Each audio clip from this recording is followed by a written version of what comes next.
We were talking about the Los Angeles Rams, the NFC West defending champions. I'm emphasizing because somebody was not as high as these Rams as I was last year, gave that out, and when they were a plus 330 beginning last year. We won't get into any of that. Let's not get too far in the rearview mirror. But these Los Angeles Rams, who were, in my opinion, one play away from knocking off the unfortunate Super Bowl champions of the Philadelphia Eagles. Sean McVay just runs the damn ball on 3rd and 1 instead of getting that, but whatever. Anyway, Los Angeles Rams, a fun team. 10-7 last year, with a win total of 9.5 there. Kind of expecting around the same expectations. A lot of change here. There's a team that had probably the least amount of draft picks. So as far as the additions are going to be less than the subtractions there. But let's kind of dive right into all this shakeup. We just talked about Cooper Kupp. They really let 2 wide receivers go to division rivals. Yeah. In Kupp and Demarcus Robinson, who's going to the 49ers, which I guess tells you something how they feel. So watch out for the revenge games there. Offensive line got shaken up a little bit. Jonah Jackson going to the Bears. Note Boom going to the Ravens. Lost some on the defensive line. Really some kind of rotational pieces. And same with Rose Boom there. Nobody I'm really concerned with on the defense there. The O-line and wide receivers are a different story. Sure. And then who do they add? I mean, the big name is Davante Adams. No doubt. Obviously, he's the big free agent addition. They did bring in DJ Humphries fairly recently. We'll talk about why, but left tackle Larry Jackson dealing with a fairly significant illness right now. They added Coleman Shelton out of the draft. They picked up Puka Nacua. Their highest draft pick in the second round was the tight end Terrace Ferguson, who could have some potential there. And then Josiah Stewart coming from Michigan. So, a lot more lost than gained. But again, this was a team that made it to the second round of the playoffs. We're at least pretty close, probably the closest team to play those Eagles in the playoffs as far as beating them. So where are you at with this, offseason, how they did? What are your takeaways for their free agency? Yeah, I mean, I don't really have a whole lot to say about the Rams. I think the obvious move was Cooper Kupp bringing in Davante Adams. Right. He lost a couple offensive linemen, but I think only one of them was starting. I think Note Boom was their starting center, but you replace him with Coleman Shelton. Right.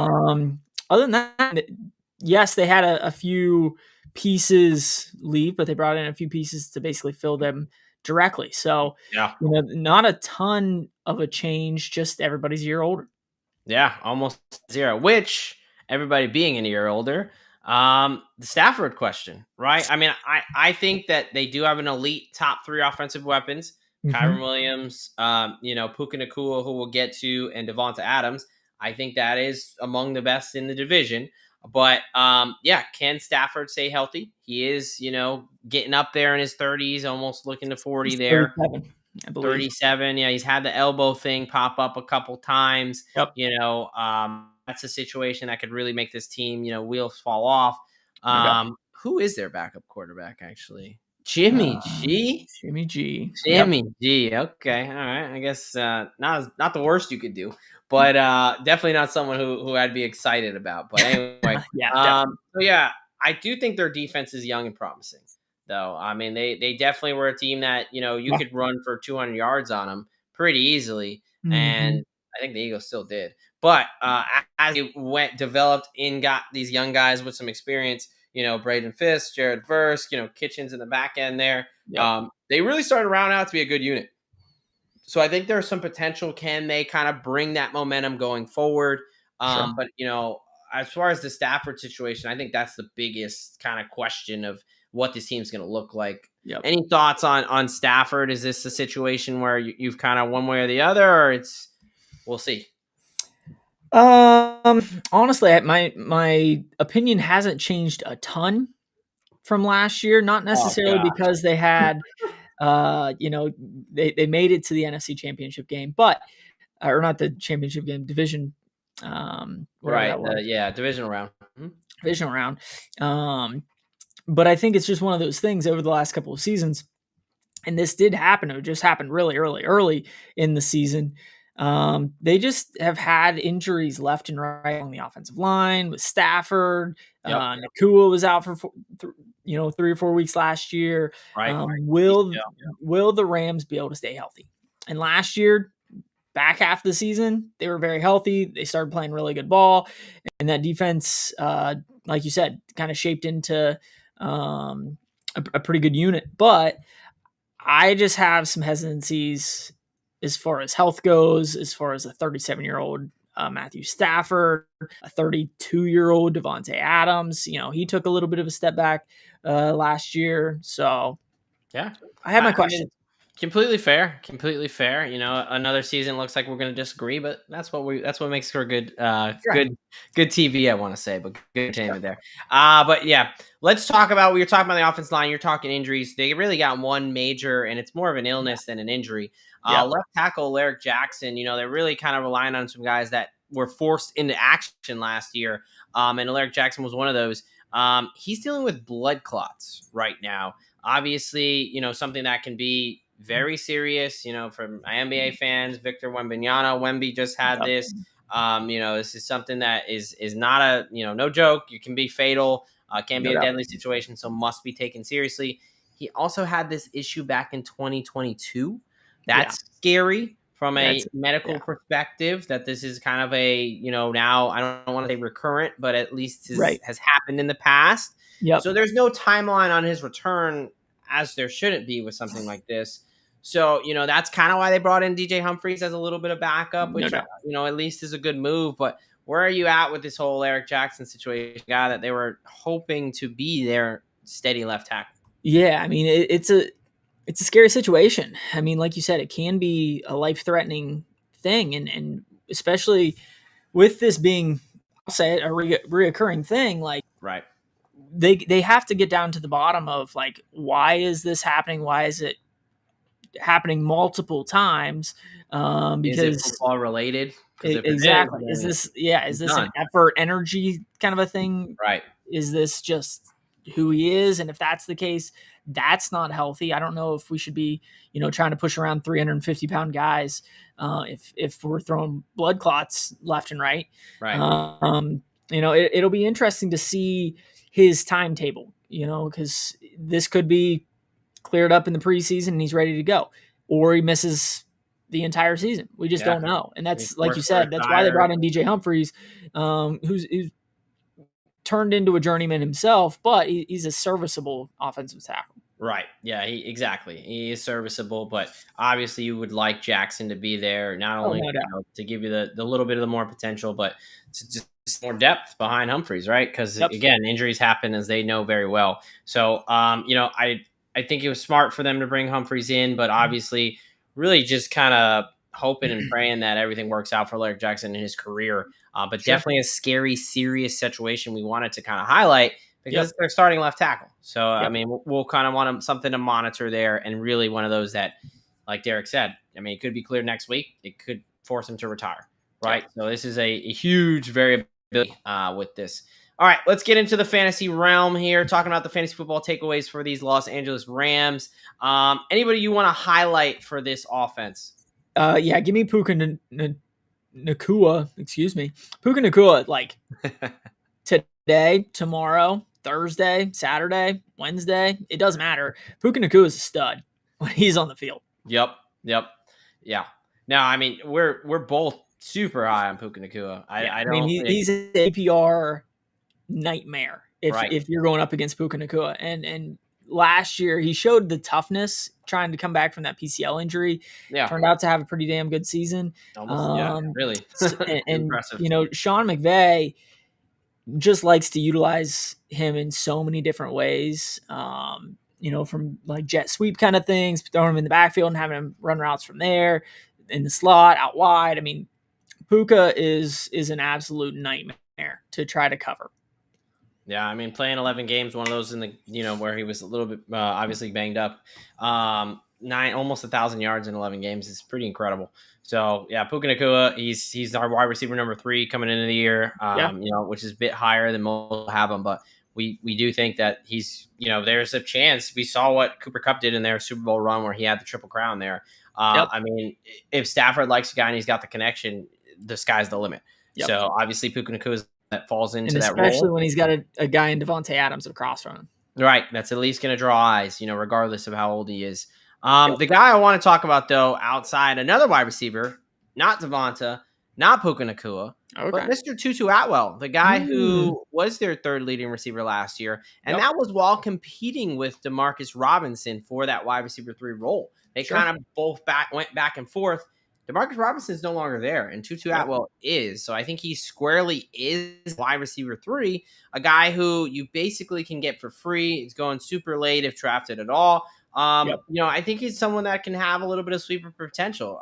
Again, 500 plus yards, almost 600 yards when he was essentially splitting time with Demarcus Robinson. So, we got all our eyes on Puka and Davante. He's a flyer. He's somebody that can boom or bust. Obviously, best ball is probably a little bit better of a situation for him because you may not know when he's going to have those 20-plus games. But Tutu is a guy I just want to throw out there as a little bit of a flyer who – and McVay likes to throw those wide receiver or those 3 wide receiver sets in all of the time. It'll be interesting to see if they change that up a little bit with them drafting Terrence Ferguson out of Oregon.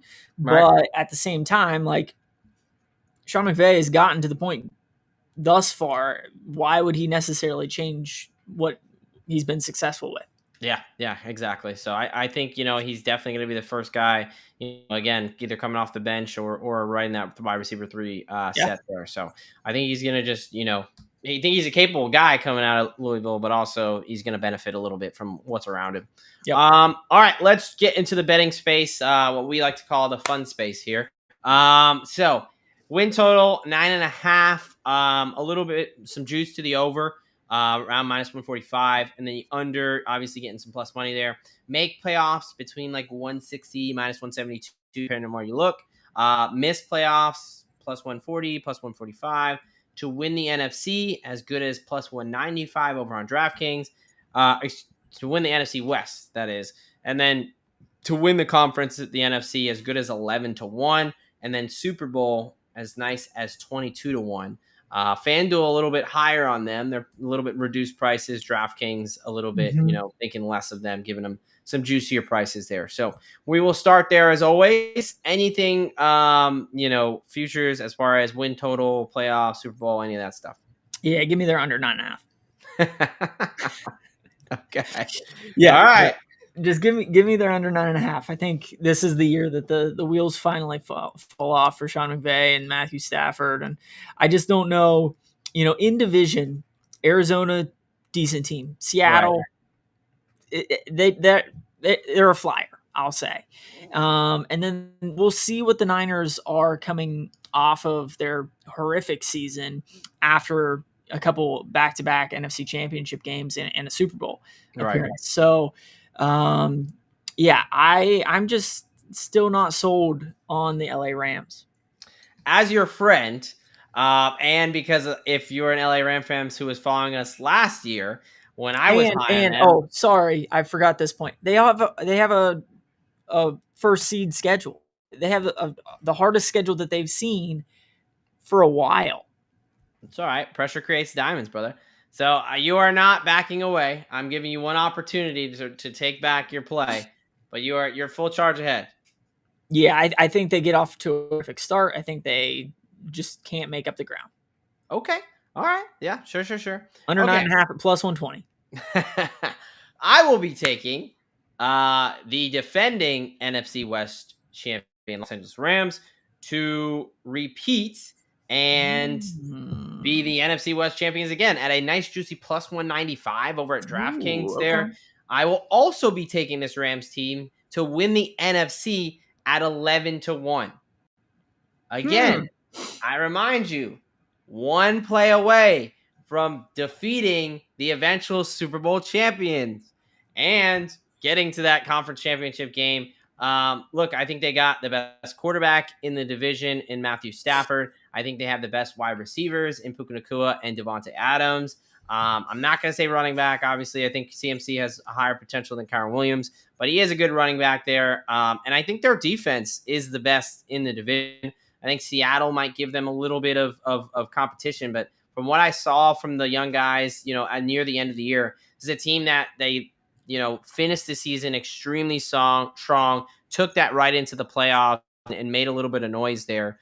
So yeah, I'm not afraid of their schedule. I actually think their schedule works out fairly well. So give me the Rams win the NFC at 11-1, and then again, of course, to win the NFC West at plus 195.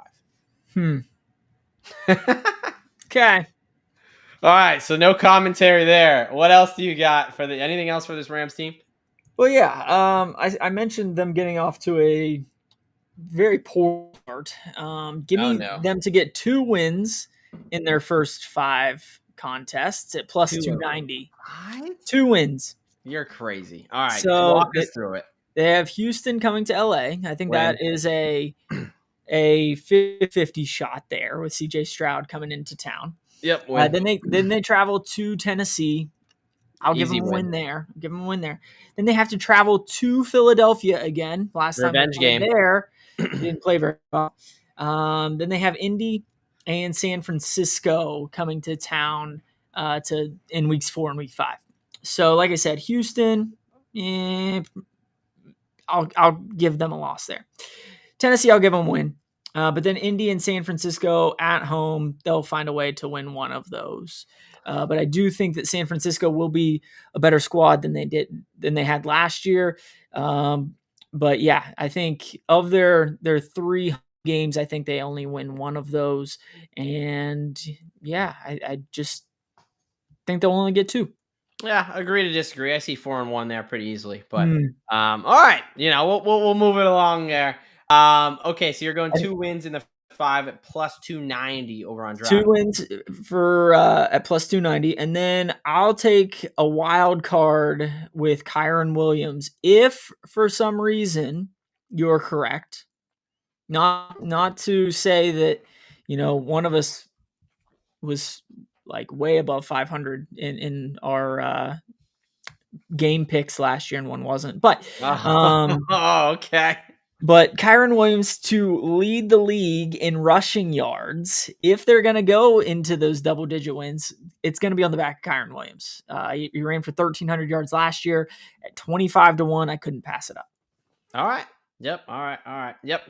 Now back to my NFC West winning ways, as I predicted last year very well in this division.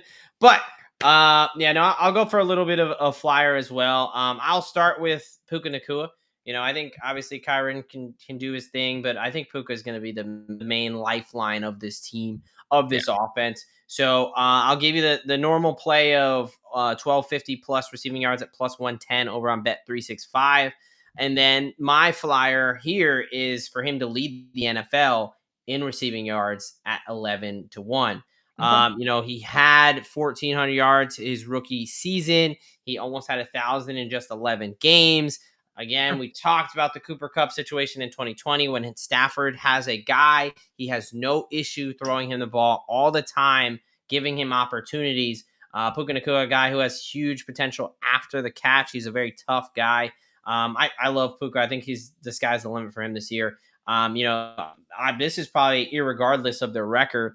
Obviously, if he has great games, but you could talk about, okay, maybe they're behind, whatever. Like he is going to be the number 1 option in this offense. And you talked about, I think Davante Adams brings a little bit more to the table than Cooper Kupp did last season. So yeah, I'm really high on Puka Nacua. I think the sky's the limit there. So give me the 1,250 at plus 110, and then to lead the league in receiving yards at 11-1. All right, we are going to move on here to this last team. But before we do that, I got to tell you guys about some of our other amazing sponsors here. Look, one of the best parts of the offseason is the Fantasy Football Expo. And it is under a month away, the 2025 Fantasy Football Expo over in beautiful Canton, Ohio, from August 8th through the 10th there. Get your tickets today at thefantasyfootballexpo.com. Speaking of fantasy, when you're drafting fantasy, you want to go over to Fast Draft Fantasy to draft those teams. It's a best ball format. And look, one of the worst parts of fantasy football is waiting for all these other slowpokes to draft their teams. You know the guys that you want to target. So do it fast, 20-second rounds there over on Fast Draft Fantasy. No drafts will last longer than 10 minutes, and we'll make the deal a little bit sweeter. Download Fast Draft Fantasy, use promo code +DGenDoc, all caps, all one word, and get a deposit match up to $50 today. Thank you for watching the IDP Plus YouTube network. If you enjoyed this video, give it a thumbs up and don't forget to subscribe to our channel. Be sure to tap the bell icon to get notified whenever we upload new content.